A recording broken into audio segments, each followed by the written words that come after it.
नमस्कार विद्यार्थी मित्रांनो. तर माझ्या YouTube चॅनलमध्ये मी तुमचं सहर्ष स्वागत करीत आहे. तर तुमच्यासाठी एका महत्त्वपूर्ण विषयावरती व्हिडिओ घेऊन आलो आहे. तो म्हणजे तलाठी भरती 2023 संदर्भात जी काही सुरू आहे सध्याचं रणकंदन सुरूच आहे. ज्याच्यामध्ये वेगवेगळे आरोप लागत आहेत, की नॉर्मलायझेशन प्रक्रिया जी आहे ती प्रॉपर झालेली नाहीये. त्याच्यानंतरनं जी तलाठी भरती आहे ती कॅन्सल झाली पाहिजे. त्या सगळ्या गोष्टी काय घडत सायमल्टेनियसली घडत आहेत. त्याच्यानंतर जे अभ्यासू विद्यार्थी आहेत, जे की ॲक्चुअलमध्ये टॉपर आहेत आणि ते अभ्यासू आहेत. तर त्यांनी स्पष्टीकरण देत आहेत, की ते म्हणत आहेत, की आम्हाला विनाकारण काय करू शकते, बदनाम करू नका. आमच्याकडे लिस्ट आहे आता. त्याच्यानुसार मी तुम्हाला ती लिस्टही दाखवेल. त्याच्यामध्ये काय की त्यांचं म्हणणं असं आहे, की आम्हाला बॅकग्राऊंड आहे आणि त्या बॅकग्राऊंडच्या बेसिसवरच आम्हाला काही विद्यार्थ्यांना सगळ्यांचं नाही सांगत, सगळे जनरलाइज करू नका. सगळ्यांचं नाही सांगत आहे, पण स्पेसिफिक विद्यार्थी असं सांगत आहेत, की आमच्याकडे बॅकग्राऊंडवर त्यांनी कोणते-कोणते एक्झाम क्वालिफाय केल्या तसेही दिलेले आहेत. तर त्यांचं असं म्हणणं आहे, की चौकशीला आम्ही तयार आहे. चौकशी करा, करायची आहे. पण त्याच्यामध्ये म्हणजे जे घोटाळेबाज आहेत, त्याच्या श्रेणीमध्ये आम्हाला टाकू नका. चौकशी करा आणि त्या चौकशी अंतर्गत जे विद्यार्थी घोटाळेबाज असतील, ज्यांनी घोटाळे केले असतील, तर त्यांना पकडा. पण त्या याच्यामध्ये आम्हाला पकडू नका, याचीही विद्यार्थ्यांची मागणी आहे. तर याच्यामध्ये एक गोष्ट आता आहे, की बघा बातमी आहे लोकमतला आलेली, लोकसत्ताला. तर इथं असं आहे, की सरकारची बदनामी केली तर गुन्हे दाखल करू, असं म्हणणं आहे विखे पाटील यांचं. तर याच्यामध्ये जर बघितलं तर बघा, तलाठी भरती प्रक्रिया पारदर्शकपणे सुरू आहे. गुणवत्ता यादीही प्रचलित धोरणाप्रमाणे जाहीर करण्यात आली आहे. या प्रक्रियेत बाह्य हस्तक्षेपाला संधी दिलेली नाही, तरीही बेछूट आरोप केले जात आहेत. आरोप करून सरकारची बदनामी केली जात असेल, तर गुन्हा दाखल करावा, असा इशारा काय केला, की मंत्री राधाकृष्ण विखे पाटील यांनी केलेला आहे.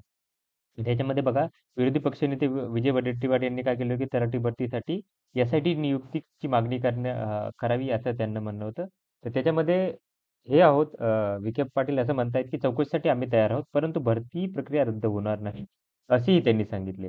त्याच्यानंतर असं म्हणतायत, की तलाठी पदासाठी यापूर्वी 2017 आणि 2019 मध्ये भरती प्रक्रिया राबवली गेली. त्याच पद्धतीने सध्या ही प्रक्रिया राबवली जात आहे. टी-सी-एस कडून ही प्रक्रिया राबवली जाते आहे. त्याच्यामध्ये 10,41,000 विद्यार्थ्यांपैकी 8,64,000 विद्यार्थ्यांनी काय केली परीक्षा दिली होती आणि ही प्रक्रिया 4 जानेवारी रोजी पूर्ण झाली होती. असं सांगितलेलं आहे हे.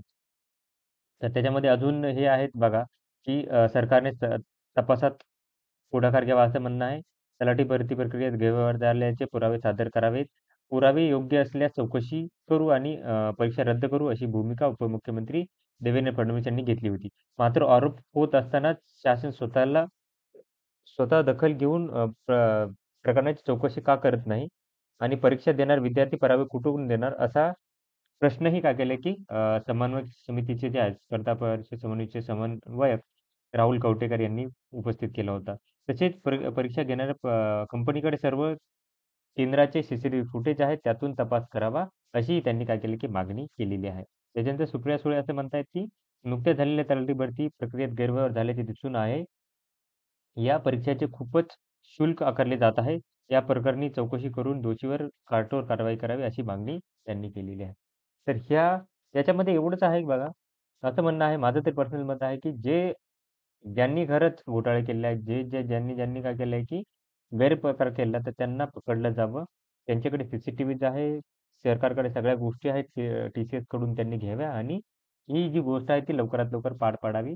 जे काय करायचे ते लवकरात लवकर सरकारने याच्याबाबत भूमिका घेतली पाहिजे. तर हे असं म्हणणं होतं. तर अशाच महत्त्वपूर्ण अपडेटसाठी माझ्या चॅनलला सबस्क्राईब करा, व्हिडिओ लाईक करा आणि इन्फॉर्मेशन मित्रांसोबत शेअर करा. धन्यवाद.